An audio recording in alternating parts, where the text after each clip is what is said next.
Here we have a new 2023 Ford F-150. This one comes in the XL trim level with the STX appearance package. This color is going to be Atlas Blue Metallic. And then we get black sport cloth interior. And the powertrain consists of a 400 horsepower, 5-liter naturally aspirated V8 engine, made it to a 10-speed automatic transmission. And love the blue. But as we come around to the front end here, we do have halogen headlamps along with halogen fog lights. Still a good look though, and probably an easy swap if you want to put LEDs on instead of getting it from the factory.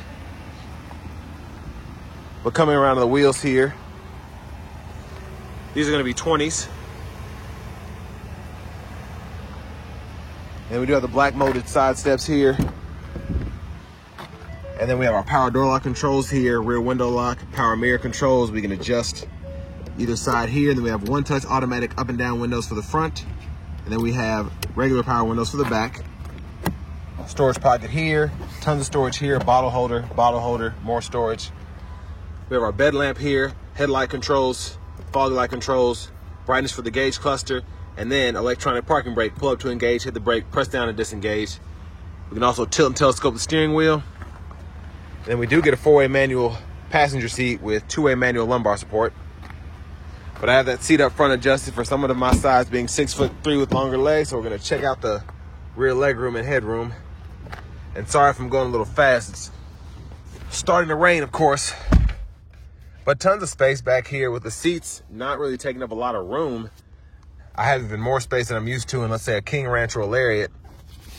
But we do get seat back pockets on both sides, which is fantastic. They didn't try and cheap out and only put one 12-volt here, rear AC vents, and you have a USB-C, USB-A duo there, and a 120-volt 3-prong right there.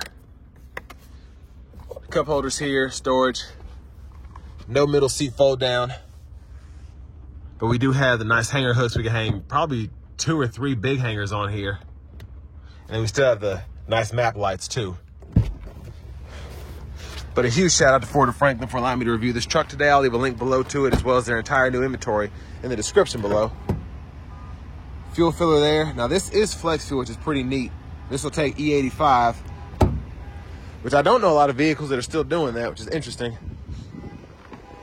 But coming around to the back end here, see if I can get a quick look underneath.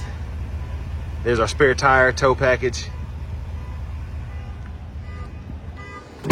And then this one does have the bed liner, and somebody threw a little trash back here, so excuse that. And then we have a 120-volt 3-prong back here too. So I think we have 3 altogether, even on this lower trim level, so pretty impressive. And then you lift this up, and we have all that storage underneath the seat as well. But before we take a look at the front passenger seat, see if I can wipe some of this rain off. And there are all the features that come on this one. Most of the options are what we're gonna be concerned about. So if you like how this one's spec'd out and you don't wanna necessarily pay for a higher trim level, this one's only $54,655.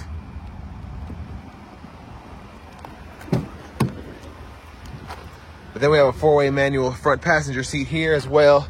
And then we also have the manual lumbar on this side. So nice to have the lumbar support on both seats. Storage here, lockable glove compartment here.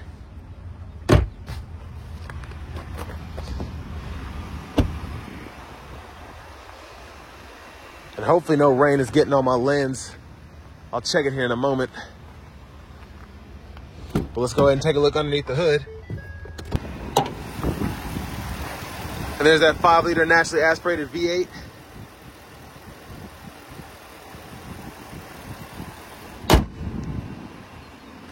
But now let's hop in the driver's seat.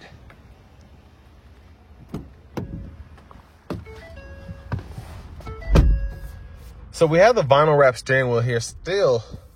I love how thick it is and how nice it looks, even for it to be the bottom of the barrel for the trim there.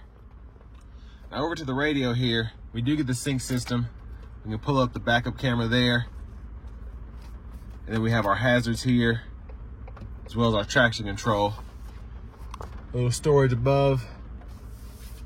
And then we do have volume controls here. This serves as an audio off button, so it kind of mutes. And then we have a tune knob here.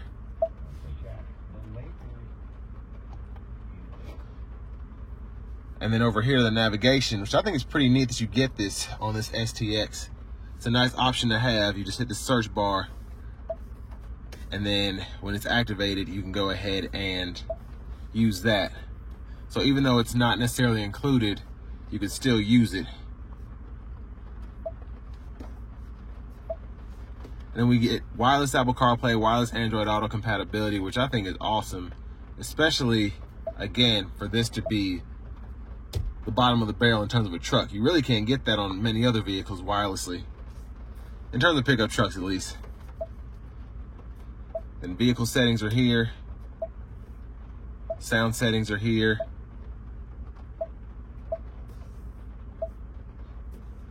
General settings there, and pretty easy to add your phone. Search for your vehicle. It walks you right through it.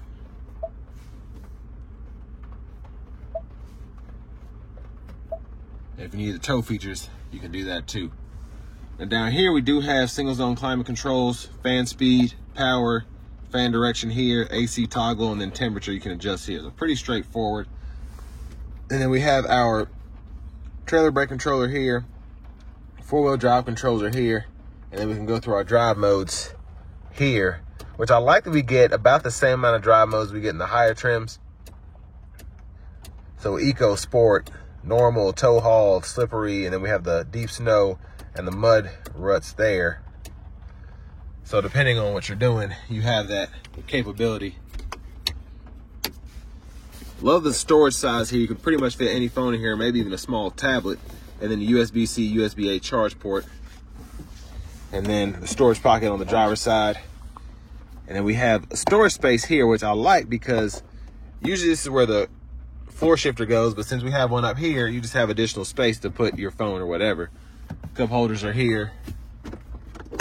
And then huge center console cubby space with the removable tray, which we can adjust to our liking as well. And there's a view of the back seat from up here. And we do have the premium dome lights up front. And then back to the steering wheel, we have our intermittent wipers here. And then we have low, high, and then hit the button on the side for the front wiper fluid. High beam toggle there.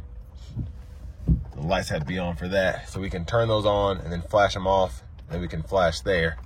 And then for the shifter, pull up, reverse, neutral, drive, and then manual mode by hitting this button, and then you can adjust through all 10 of those gears there. Cruise controls are pretty standard. You do have a lane keep system, but it serves more of a lane keep. It is a lane keep. It's not a lane centering system that you get in the higher trims with the Blue Cruise 1.0 or with the Copilot. Volume controls are here, voice recognition, and then we have Bluetooth, trackless, or radio station presets we can toggle there. And then this is all for the digital part of the gauge cluster, so we can scroll through certain menus, go back, go through the bigger sub menus. So it's pretty easy to use. But we do have a key here, which we have remote keyless entry, but we have a turn key to start the vehicle. But next we're gonna go ahead and take this 2023 F-150 STX V8 out on the road for a test drive. So starting the test drive in the F-150 STX, of course you don't get as much, nearly as much as you get in maybe a Lariat F-150, a King Ranch, even an XLT. I mean, you don't have a power adjustable seat, don't have a leather wrap steering wheel, but you have everything to get the job done if you're gonna be using this for truck purposes. So we don't have blind spot monitors, but I like that we have the blind spot mirror. We still get the wireless CarPlay Android Auto here. We have the naturally aspirated V8, which is pretty strong. And you don't get all the comfort features, but you do get all the capability, especially with the four-wheel drive system. Being able to choose different drive modes, having the manual mode here. So if you're wanting to save 20 to 25 grand and not have a lot of extras like cooled seats, a sunroof and all that, definitely make sure you check this trim level out. And one cool feature I like about this digital gauge cluster here, the middle part, is it shows you what gear you're in, and then it shows you what mode you're in. So the important stuff, so while I am driving, if I need to know, hey, am I in eco mode, am I in sport mode, how's it shifting, I can keep an eye on that there.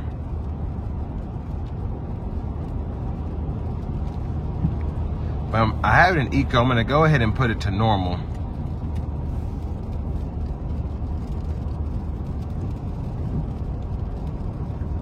But overall, the drive is pretty nice.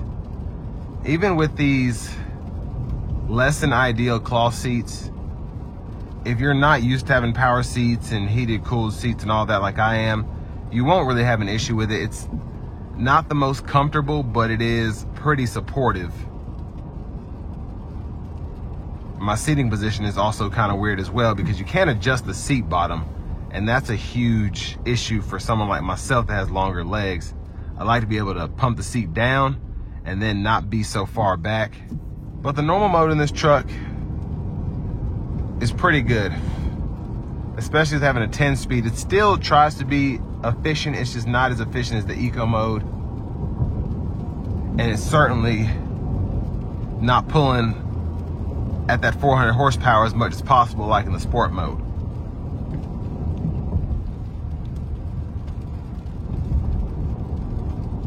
But what I do like is the way that this truck is made with the weight and then just modern technology. I don't feel a lot of tire spin coming out of a red light.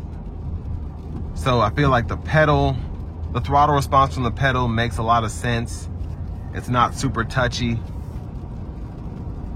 But a lot of that goes to having the adjustability of different drive modes. So if you want to come out of a stop with a little bit of throttle without spinning your tires, eco mode's the way to go if you have a lead foot. And if you don't, normal mode should pretty much be good enough. And with the F-150, even though this is a full-size pickup truck, it doesn't drive difficultly, if that makes sense. I feel like this is just as easy to drive. Now, of course, I'm not pulling anything, hauling anything, whatever, but everyday driving, it's pretty easy to do. You're just sitting up a little bit higher and you have the bed in the back, but I wouldn't see any huge issue as opposed to driving this compared to maybe a Chevy Tahoe, a Ford Edge, even an Expedition.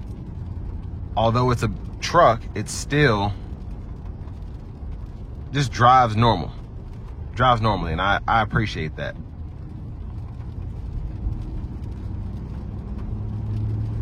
We're gonna put it in the sport mode now, and it's raining just a little bit, so I'm not gonna give it a lot, but I do wanna just show off how it revs. So you put it in the sport mode, it revs a little hotter coming out of corners, and then you have a bit more immediate response.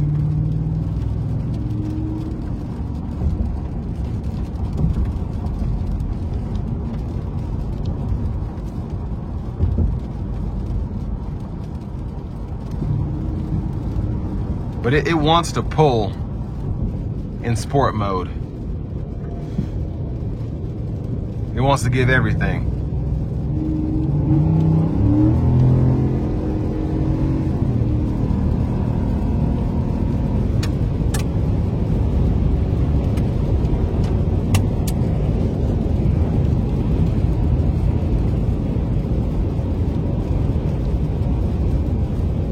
But a pretty powerful engine, even without turbos.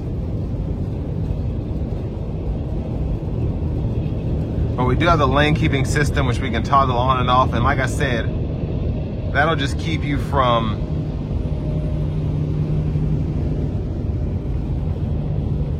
going out of the lines, but it's not a centering system.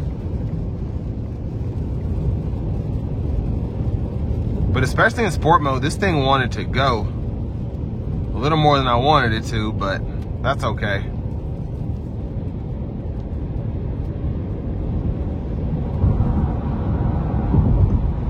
But for the money, you can compare this to maybe a Sierra Pro, maybe even an SLE, a low option SLE. and then a Silverado, maybe an RST, or I don't want to say it's as low as a work truck, but it's probably about an LT, a bare bones LT. But I mean, for me, I definitely like the radio more. I think having the wireless CarPlay, Android Auto in this one. And then I certainly like the 5-liter powertrain as opposed to the 5.3, because I just feel like this V8, even though it's a lower displacement, wants to give you more power than the 5.3 does with all that extra eco technology and all that. Now, in terms of what you get for the money with this F-150, again, this is going to be my favorite option, just because you can spec it out the way you want without breaking the bank. But with all that being said, this will bring me to the end of my review of the new 2023 Ford F-150 XL with the STX appearance package.